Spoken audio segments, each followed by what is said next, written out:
ang pamilya Guerrero sa napaparating na pasabog ni Sanggol. Samantala, desperado na sila Roberto kahit nagtulak sa kanila na itumba na itong si Tanggol ng tuluyan, na kung saan si Santino naman ang inatasan ni Lucio. Nakuha ni Tanggol ang pulso ng bayan kahit naalarma naman itong si Miguelito at Roberto. Agad niyang inutusan itong si Lucio. Ang Red Phoenix ay gumagawa na rin ng plano paano nila itumba itong si Tanggol. Ngunit hindi mismo si Lucio ang gagawa nito, kundi ang kanyang inatasan ay si Santino.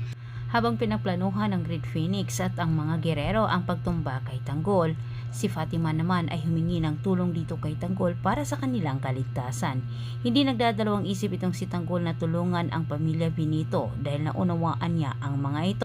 Sinabi ni Fatima kay Tanggol dahil malaki umano ang utang na loob nila dito kay Tanggol ay handa umano siyang magsasalita at isasabi umano niya sa mga tao kung sino itong si Miguelito at ituturo umano niya ito nasa likod ng pangdidido kay David.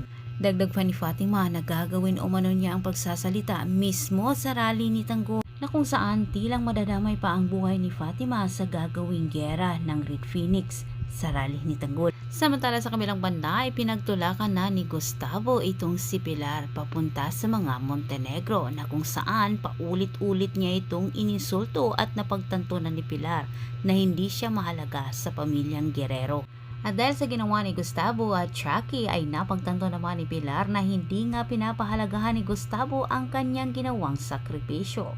Kaya't naisip ni Pilar na kailangan na niyang kumampi sa mga Montenegro upang sa ganitong paraan ay parosahan umano itong si Gustavo at tilang si Pilar pa ang tanging susi para maisiwalat ang tinatagong sikreto ni Gustavo.